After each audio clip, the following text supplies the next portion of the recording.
Good evening, ladies and gentlemen. I first of all have to ask for your tolerance because I am the last speaker.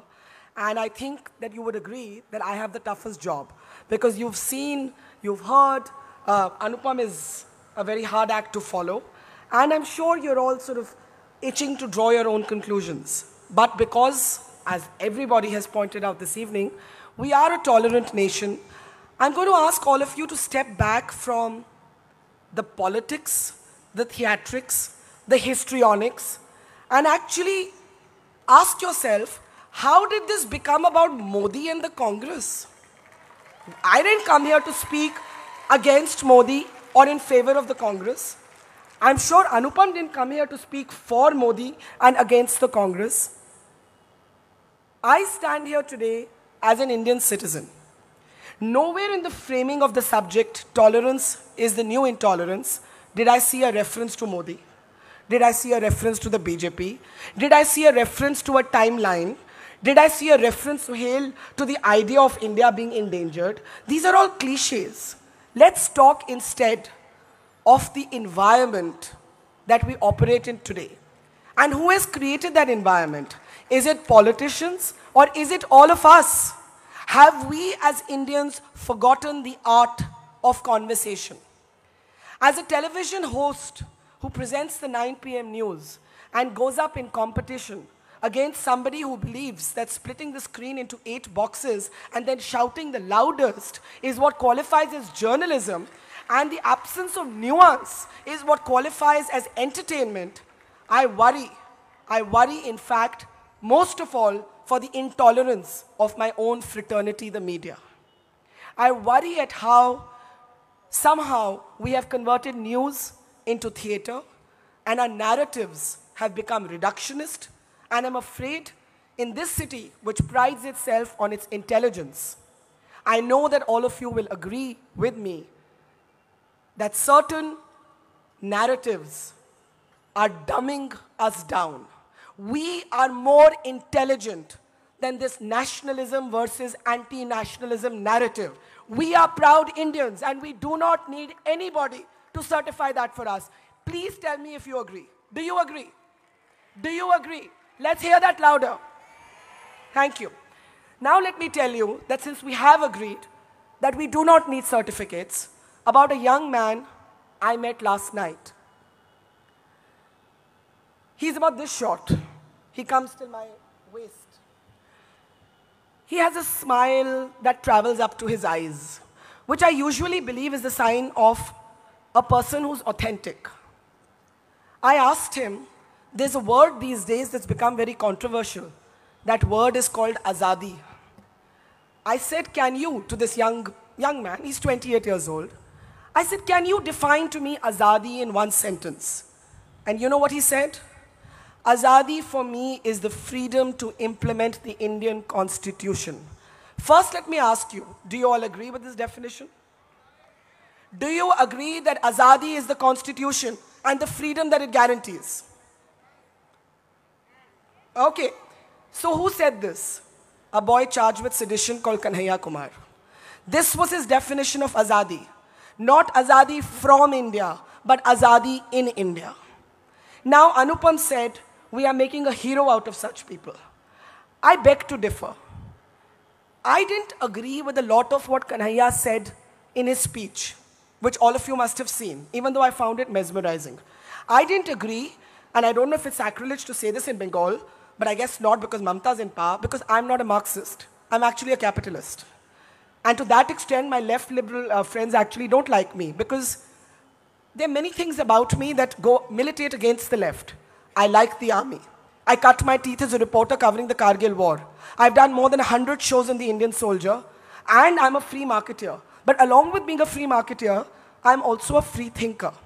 And the reason somebody like me believes that the government messed up badly on its handling of JNU is A, because the boy they arrested, I think they've got the wrong boy.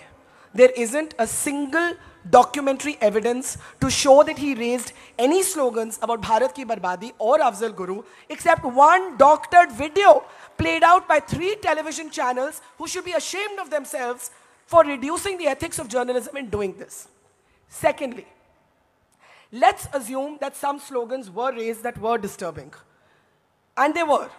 Do I agree with those slogans? Absolutely not. Do I find them disturbing? Absolutely. But what about hypocrisy? Let me tell you what I mean by hypocrisy. Jai Lalita, known to enjoy a good rapport with the current government, 2 days ago passed an order that Rajiv Gandhi's killers should be released, convicted terrorists. No one called her anti-national. Prakash Singh Badal, an ally of the BJP, has written letter after letter to hardened convicted terrorists, Rajuana, Bhullar, should be released.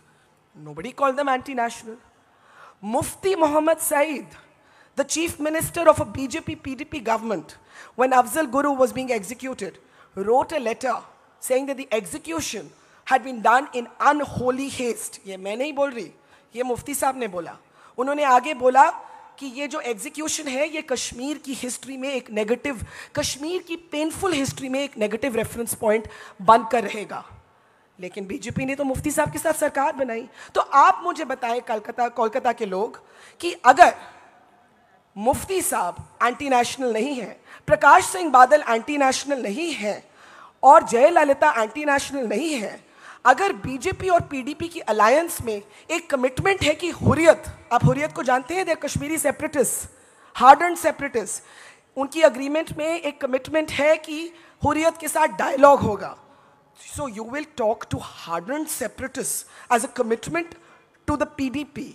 You will allow Jayalalitha to order a release of Rajiv's killers. Rajnath Singh will say he will consider Prakash Singh Badal's petition to release convicted terrorists. But you will lock away 4 students for 4 slogans. Hypocrisy, hypocrisy, hypocrisy. I'm sorry, but this is sheer hypocrisy. Now the bell tells me that I have 3 minutes left. And with apologies to my friend Randeep, I want to say something here. What I want to say is that first we saw this word called secularism being corroded by competitive politics. I call 1984 and 2002 the bookends of our debate around secularism, within which both of these parties have played competitive politics and corroded the notion of secularism. Now, I'm afraid the same thing is being done with nationalism. There were pseudo-secularists, now there are pseudo-patriots. And in this way, we see these slogans that we took for granted actually getting politicized and corroded. I stand here as a citizen, certainly not as a supporter of the Congress or a supporter of the BJP or for that matter any other party. I think the emergency was shameful. I think the censorship of the satanic verses was shameful. I think the way Babri Masjid was coordinated between the BJP and the Congress, with Rajiv Gandhi allowing the unlocking of the masjid and the BJP bringing it down, both in our history have to take the blame for that. And are we going to step back? We the people who are tolerant, who want to live and let live, who want to let people wear what they want, and yes, eat beef if they want. In Bengal, you can say this, but today you can't say this in Delhi. You can't say this in Uttar Pradesh. How shocking is it that in Uttar Pradesh, the meat in Dadri, in Akhlaq's fridge, was sent for testing to see whether it is beef or mutton. What sort of country have we become where the meat is more important than the manslaughter? And this has nothing to do with any political party. This has to do with the politicization of all values that are dear to me as an Indian. Secularism was dear to me, my politicians took it away from me. So today I say pluralism.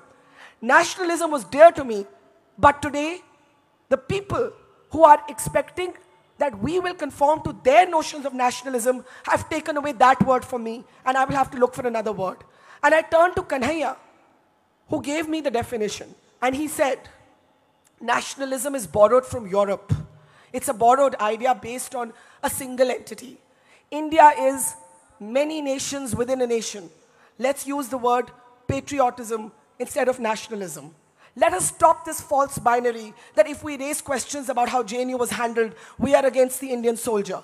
I am committed to the military and I reject this false binary, but I am also committed to being a free thinker, to individual liberty, and my lament today is that there is no truly liberal party in India. I wait for the day when a party would have the guts to stand up for the right of people to eat whatever they want to, dress how they want to, sleep with who they want to, love who they want to. As for questioning Supreme Court judgments, I certainly question the Supreme Court judgment on 377. So we can question Supreme Court judgments.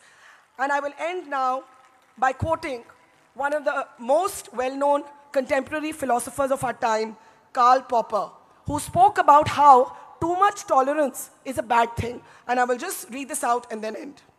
The paradox of tolerance. Unlimited tolerance must lead to the disappearance of tolerance. If we extend unlimited tolerance even to those who are intolerant, if we are not prepared to defend a tolerant society against the onslaught of the intolerant, then the tolerant will be destroyed and tolerance with them. We should therefore claim in the name of tolerance the right not to tolerate the intolerant.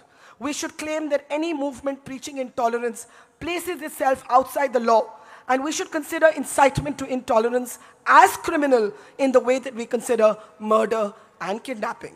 With that, I rest my motion.